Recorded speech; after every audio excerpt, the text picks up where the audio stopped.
are rambling, or you don't understand something, or just a little more clarification, just feel free to interrupt, because there's a lot of different ways you can go about addressing these topics here. So like, I guess first of all, the best would be to kind of define what mobility is and flexibility is, because you hear the terms all the time. They get exchanged any kind of health wellness perspective in the gym. You hear these words being used all the time. And they do have different meanings, but they are also, they work together. So when you think about mobility, all right, so you think about mobility, the thing to look for is, think about range of motion in say a limb, say your arm or leg, how easily your arm can go about its normal range of motion without getting caught on something. So how easy you can do a shoulder curl, or how easy you can get into a squat. Or so think mobility as far as the joint, where the two bones meet and where the motion is coming from. Where you think about flexibility, on the other hand, think more so of the muscle that's being affected around that joint.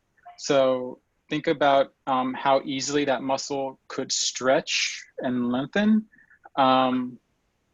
So both could, like what causes bad mobility or what causes inflexibility, both can be the same thing. So you're looking at injury, right? So we see this a lot as massage therapists.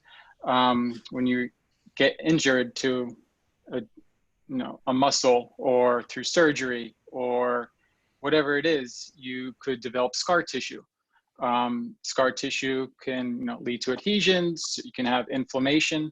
So that all those factors can play a role in debilitating mobility and flexibility. Another thing too can be, we talk about this all the time, is posture and repetitive movement patterns. All right, so people who are sedentary for long periods of time, what's going on is muscles fatigue over time. So when they fatigue, they shorten.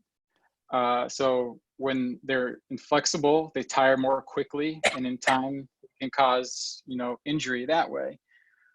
And then also immobility. So same thing, going back on being sedentary. If you're not as mobile, chances are you're going to be restricted. So hopefully that kind of clears up the difference between mobility and flexibility, and how they can both interchange when you're talking as far as what to look for and how they differentiate from one another. Anyone have any questions so far? So far, so good. All right. All I heard is Paul's just joined us. I need to move around again. Exactly. Just move. There's been a recurring theme, I think. Sorry about that, guys. Like speaking about moving around, I think that's moving around. We have a good crew today, so just welcome to everybody. So yeah, we were kind of just discussing the differences between mobility and flexibility, and how both play a really important imperative role in movement as a whole. Another thing too, like when I say that both of them can lead to injury, right? So there's something called a pain cycle. So say when an injury occurs, it will adjust the way a person moves. So let's take, for example, if you're running, right? You're running and you pull your hamstring, all right? So if you pull your hamstring while you're running, this automatically causes you to limp, right? So automatically you're putting more weight on the other leg, and before you know it, another injury will occur to that opposite leg, most likely in the joint area where the mobility happens. So either in the hips or the knees or the ankles. And it doesn't have to be something like, as far as like a traumatic injury like that, where you pull a hamstring. This can happen over time just from bad postural issues that you don't pick up on right away. So something like that goes back to, over time not being as mobile. Right. So is this the same? So, both lead to injury. So is it, to make it simple, obviously there's a happy middle, but I remember kind of talking about this yesterday, last session, where this is kind of counterintuitive, and that's what I want to raise it, where like the too much flexibility being causing some being a pathway to pain. I think that this is, I don't know if everybody was aware of this, but usually we had this idea that, the more flexible you are, the least prone to injury you are. But that kind of seems to be more trying to find a middle between being flexible and having a mobility, right? Right. So when a muscle moves, like when I say when a joint moves, the muscles around the joint need to stabilize the area. So every muscle has its role. So think about, try and think of an example here, like stretching the hamstrings. You can stretch your leg over your head, and you can still, it's called hypermobility. So that's not necessarily a good thing, because if you're able to touch your toes, no problem, not feel a stretch, whatever, there's a good chance that your core area, something's being compensated somewhere. So it can be your stabilizer muscles. So muscles can either be movers or stabilizers. So the muscles all around your core, and the top of your hips, those are stabilized muscles.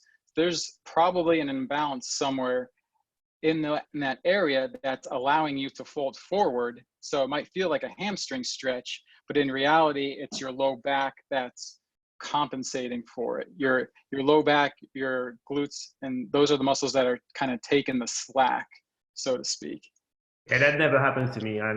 You can be sure that my muscles are tight. Mm-hmm. but yeah, this is interesting though. This is interesting. All right. And anybody has comment questions on this, or you guys good? Does that make sense? I don't know. I'm learning things.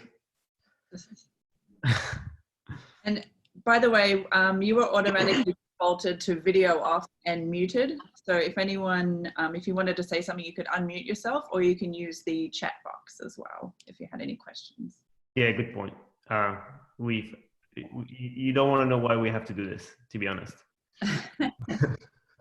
There's been some weird things. There were.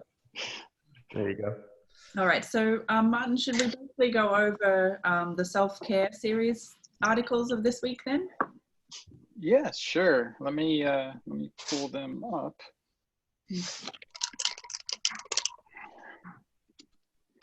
I can just do a screen share if you want to do it this way. I have it up. So which one do you wanna start with? Well, we kind of just covered the difference between mobility and flexibility. And maybe sharing the screen can help so that people can vote. Yeah. Okay. All right.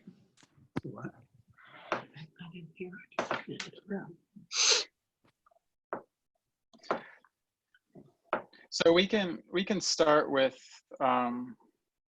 the first one, because that kind of ties things together as far as what muscles could be tight, what muscles could be weak, just from a postural assessment, from like a massage therapist point of view. Like when you have somebody come into your office and you want to see what you actually want to be working on, because we get it all the time where people are, they say they have tight whatever, but you don't want to end up stretching a muscle that is already overstretched. And a lot of times that can lead to even more injury. Okay, so the whole assessing the lower half then. Yeah. So, I mean, you can split it up. There's a number of different tests you can do based on body body part.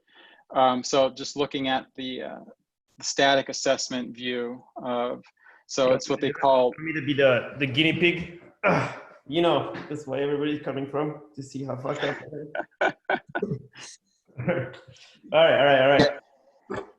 I'll be the guinea pig. So this one, the pictures on the screen, these are just one example. It's more of a I guess popular one that we see a lot, and it's lower cross syndrome. It's called lower cross syndrome. This one here.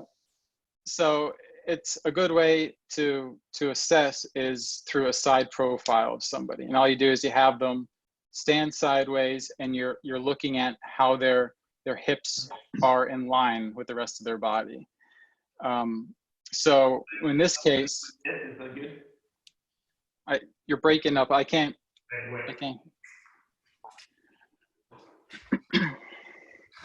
We made that mistake before. I'm gonna put my head. Trying to do that. Yeah. But from what I can see is you basically it's if you're got your back right. So yeah, you're tilting your hips, you're arching your low back pretty much. Yeah. So this is something that we see a lot of with people who, sit a lot during the day. So Robert, you were tight hip flexors. So this is something that we see with a lot of people who, like sit a lot during the day. They have overactive hip flexor muscles. So your psoas on top of the quadricep area. So what happens is your hip flexors are pulling your hips into an anterior tilt. So the pictures they're exaggerating, but sometimes you do see people like that. So in that case, what you're seeing here is you're having tight low back. So people who have low back injuries, low back pain, and tight hip flexors. Two things that we see a lot of just in our practice. So in this case, in this example, what you want to do, yes, you do want to stretch the hip flexors and stretch the low back, but it's also just as important to tell them, these are things that need to be addressed as far as strengthening the glutes and also the core, the abdominal area, just to kind of balance everything and pull everything back into alignment. Stretch what? The hamstring, or? So it'd be like so to stretch the hip flexors, you're talking, a runner's lunge, for example, is a good stretch for that. And then low back. What's a runner's lunge? I'm sorry, I can't hear you, Paul. What's a runner's lunge? What is it? So if you have this short of memory, you just did it all last week. Shit, I don't remember. Hey, okay, I got people telling me what to do and I do them. I'm not, all right? That's why you guys sit here. You go ahead. So you're coming into a lunge. So come on to one knee with your, yep. So step one, you're cutting in, I can't even, yep. So what you're gonna do there is walk that back leg back a little further. So you're lunging into it a little more. Okay. Yep. And then you're gonna shift your weight to that front leg. And you should start to feel a stretch in that foot. You should feel a stretch in that hip. Got it. Okay. All right. Makes sense. Did I do this last week? I'm pretty sure I didn't do this last week. I don't know.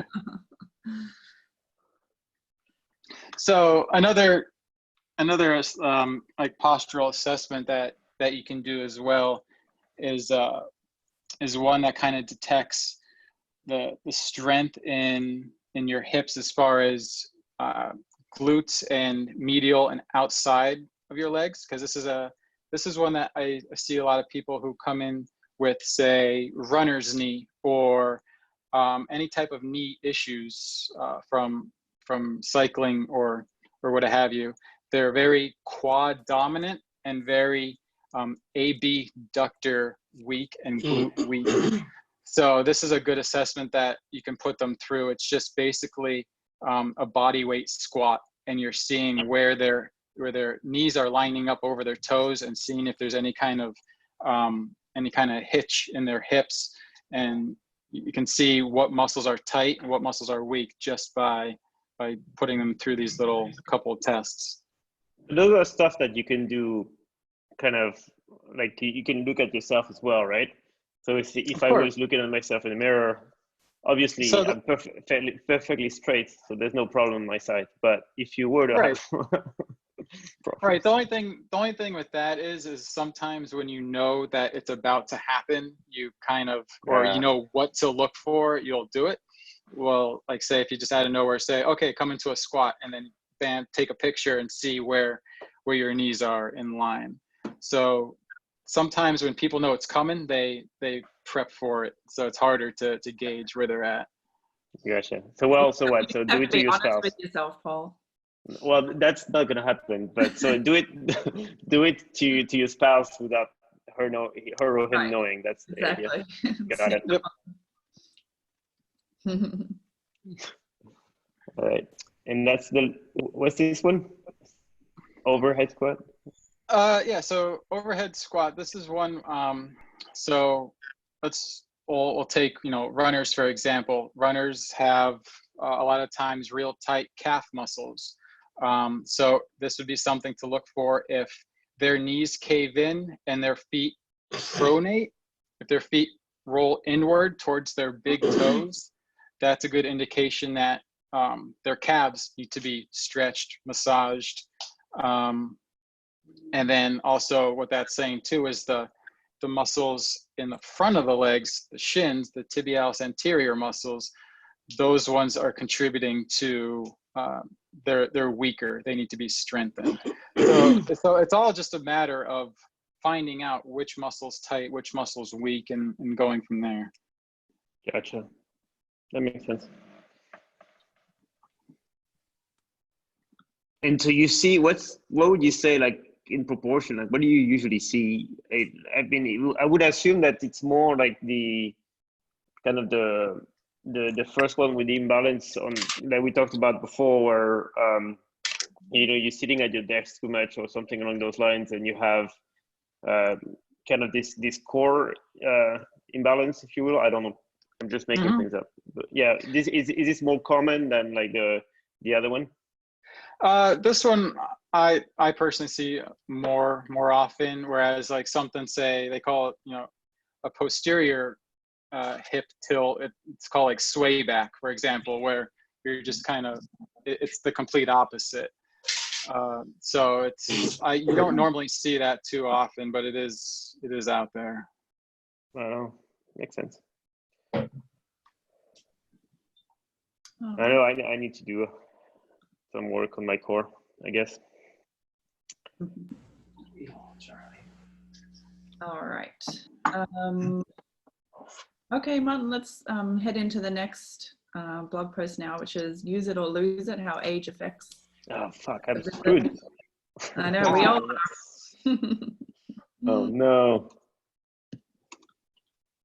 And Melissa is asking, are we going to send a pic via email? We can send you via email, but actually all of these resources are available to you. So I'm going to send you paste the link.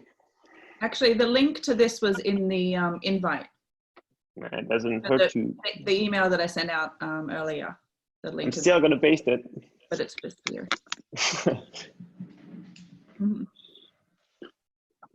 All right, so. Good. So age and flexibility. So you're really going to love this one, Paul. God damn. So our muscles have a bunch of properties, and one of them is elasticity. So how far it can stretch, pretty much. So as we age, and if we don't utilize the body's need for movement it loses that natural ability to stretch and restore itself. So with this comes unlimited range of motion, and just overall chronic tightness. So when you're talking like what kind of like factors, so as you age, you lose muscle. So with guys, it's, testosterone.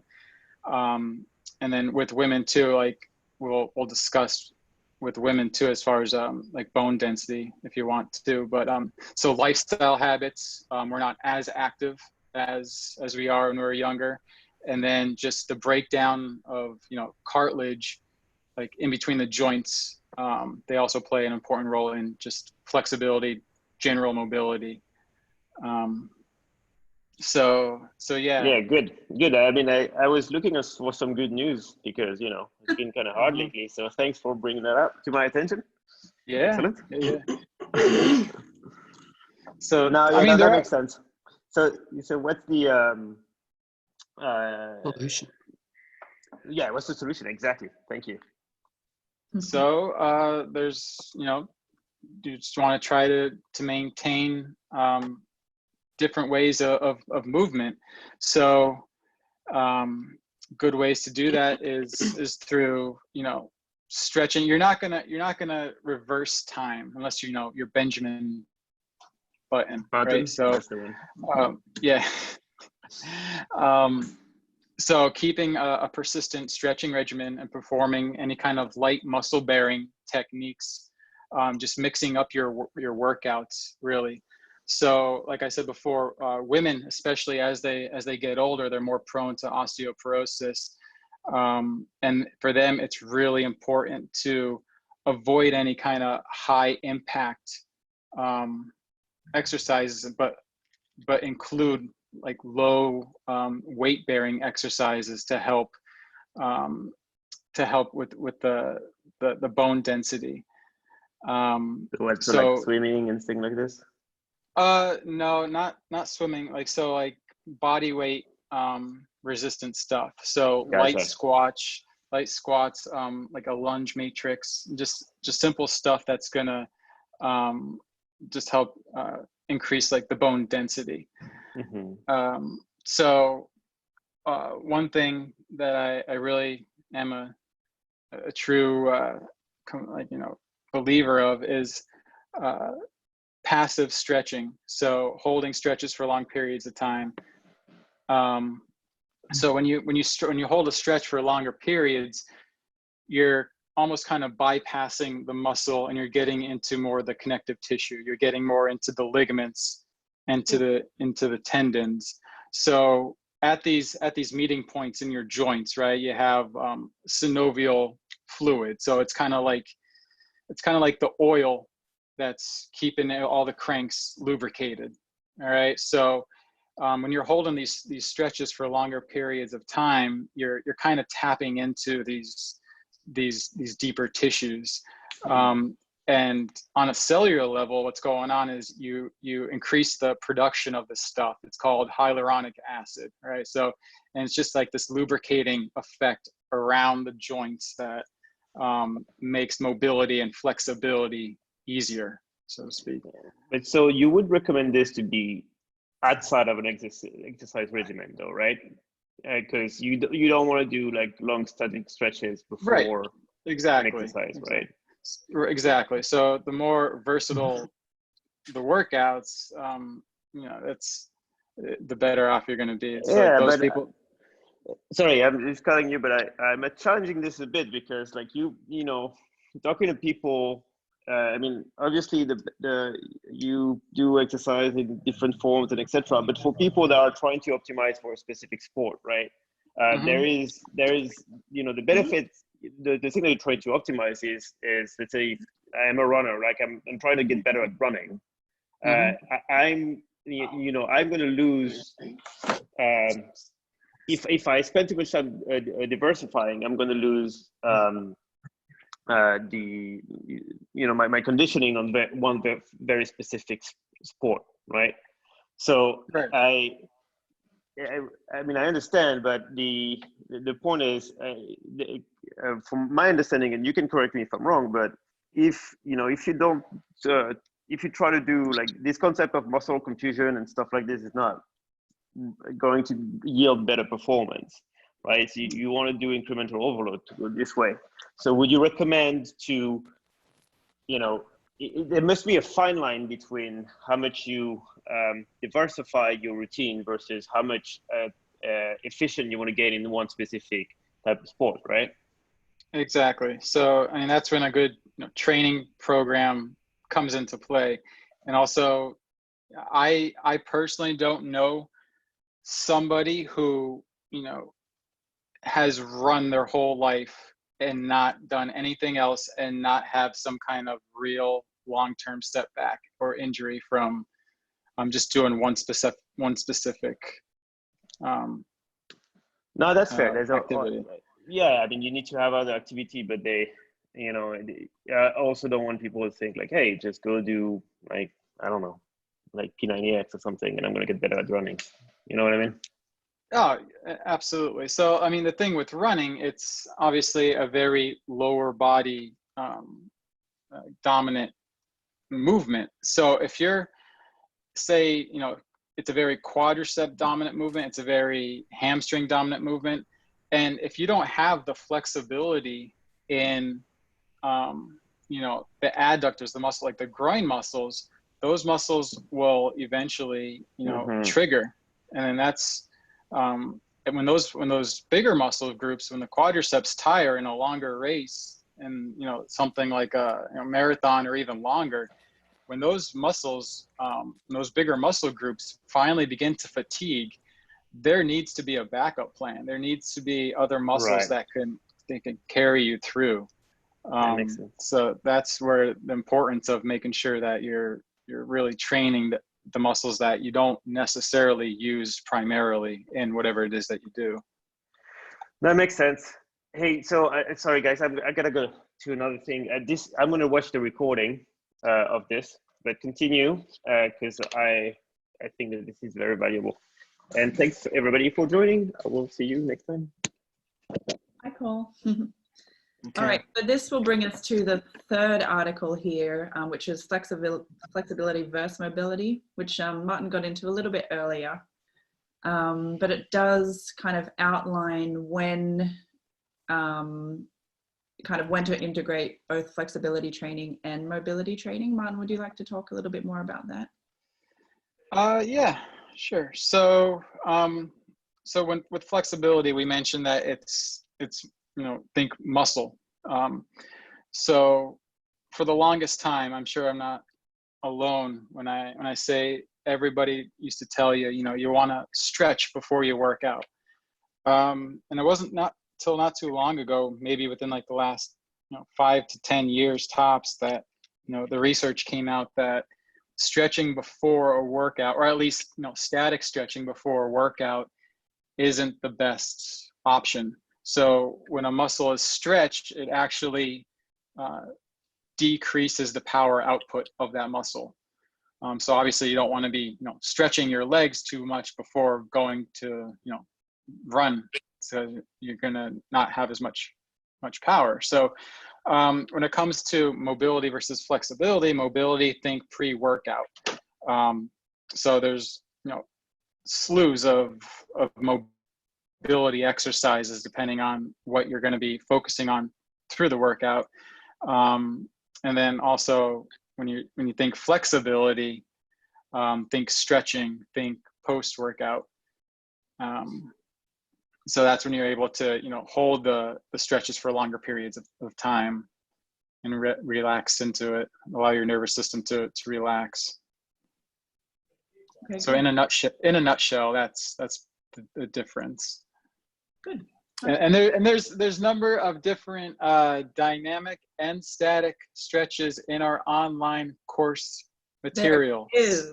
We have a couple of routines. We have routines for lower body dominant sports, routines for upper body dominant sports, and then routines for the full body. So you guys should check that out as well. And then in this series that we put together for you this week, Martin has a video here on mobility drills. And then he also has in the how age affects flexibility. He has a series of great static stretches there as well, just to give you some examples of each. Did you want to go through these, Martin? Dennis, does anyone have any questions at this? Question. Yes. yes. Question. Martin espouses yin yoga. How often a week do you do it? So the thing about yin yoga, it's pretty great because you don't really need to go to a class to do it. So once you've gone to 1 or 2 sessions, you kind of get the gist of it and you're able to really do it anywhere. So for me, it's more so where I'm at in a training schedule, but roughly speaking, I'll probably only do a full yin class. When you say full yin class, you're talking like an hour, 15-minute class, maybe once a week. Okay. Yeah, so I use it just as like an active recovery during active recovery days. Okay. Very good. Thank you. You're welcome. Does anyone have any questions for us? I don't have a question, but I thought it'd be something that'd probably be good to touch on. The hypermobility individuals, the type of stretching that they should be doing.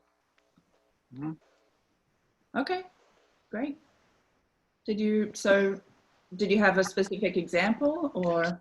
Well, I was at least taught in school that the hypermobility individuals should focus more on resistance stretching as opposed to the static and dynamic. And just wondering, if Martin had a little more info on that to share. So when you say resistance stretching, so like say for the supine hamstring stretch where you're on your back, legs straight up in the air, and you're having the client push into the hand for resistance. So that's right. So that's activating the hamstring first. So by activating it first for 3 seconds and then take it back. So you are pretty much strengthening the hamstring and then taking it into a stretch. You're just not, lifting their leg all the way up over their head because they're not getting anything out of that. Correct. So yeah, I mean that's a great point. Does anyone else have any questions? I've just shared the link to our online course series here in the chat box. Also, all of this information is available on the homepage of our website as well.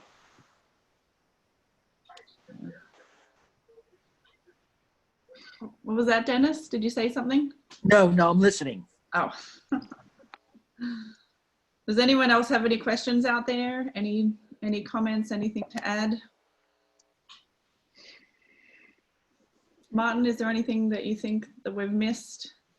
I don't know. I can nerd out about this stuff for a while. If there's no questions or anything, I mean, I'm not gonna move on, but it's just kind of stressing the importance of variable movements.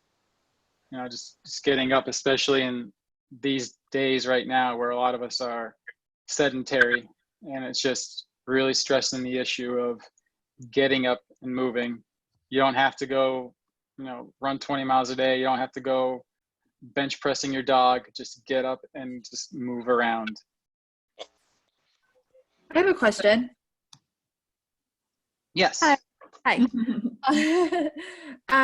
So yeah, I talked to Olivia about this about a week ago, that I've been experiencing like pain in my lower quadrant during a run. And I believe, Olivia, you said just to massage that area. Yeah, so I just thought some percussion. I thought there might be some kind of build up in the, like the fascia there, the fascia tissue. Has that helped at all? It did help. Okay. And then another, except I did a lot. So I've been loving these online tutorials and how like the community is coming together with online workouts and such. So I've been exercising actually a lot more, just to see what people do differently. And my abs are killing me, and I'm actually having pain again in that left quadrant area. So I guess just keep doing the massage, try to break up. Yeah, I mean, maybe. So what could be happening is that you can be overactivating. When you say your abs, you're talking like abdominals, like sit-ups and like planks and that kind of stuff, right? Yeah, abdominals, stomach region. Yeah. Right. So you can actually be overdoing it, and then there can actually be a shift starting to happen where your abs are going to be working harder than the stabilizing muscles in the back of your core. Okay. So maybe not do them as much, or at least, go day in and day out as far as like lower quadrant. When you say lower quadrant, are you saying like QL, like the underneath the rib, low back area? Yeah. It was more the front, wasn't it? Pardon? Wasn't it more the front that you've explained? Yeah. So it's the front left side, and it's like above my hip bone. Okay, yeah. So, I mean, and as someone has just said, I guess you need to find something that's right for you as well. So when you introduce any new activity, you want to ease your way into it. You don't want to overdo it. You don't want to fatigue muscles. And you also, I mean, I know, for example, that you do a lot of flex work with your dancing. So it might be that in your particular case that you need to do some strengthening work there. Okay. But I would just say maybe just cut back a little and see how that goes. Okay. So with that example, I would be curious to know if you still feel the pain on like core exercises that include you bringing your hips up. So like say I'm trying to think like a bicycle crunch, right? So if you're doing that, Yes. you're bringing your knees up, so you're engaging more of your lower hip flexor. Whereas if you're doing like say, if you're just flat on your back and just raising your legs up off the table, off the ground, I'd be curious to know if you still have that pain in the hip during that.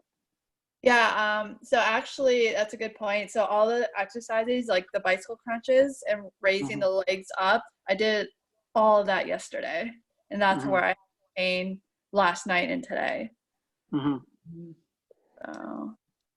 I guess that's just means that I need to relax a little bit and ease into it slowly to build up that area of the muscle. Right, exactly. Because if you're like, if you think about it and you're in a sitting position, are you sitting more often now? Oh yeah. So working too, so it's all sit down job. So when you're in this fixed seated position, when you think about it, you're already in that crunch position, right? Okay. So when your knees are up to 90 degrees, if you're sitting all day and you go to take a class where you're doing more sit-ups and you bring your knees up all the time, it's just you're overworking the hip flexor in that area. Okay. Because when you sit down, your hip flexor is like scrunched. Yep. Okay, got it. Okay. And then are you doing any static stretching after you work out? Only if it's, so I only do the static stretching only if I have the pain. I don't do it all the time. So that's probably not another thing I need to incorporate after I'm working out. You could do some preventative work there as well. Okay. Yeah. Yeah, and even doing like that lunge that we just had Paul doing, like a dynamic movement coming into a lunge, just feeling that stretch in that area just for a second or two, and coming back as a warm-up, as a precursor to your actual workout. The pre and post. Okay. Mm-hmm. All right. Thank you. Yeah. Does anyone else have any specific questions that they'd like to ask?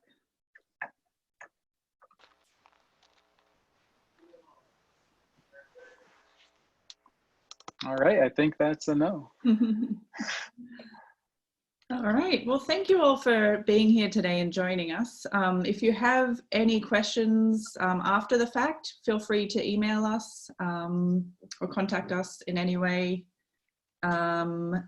Yeah, and check out all of the other programs that we've set up. I've shared the link to our online course series.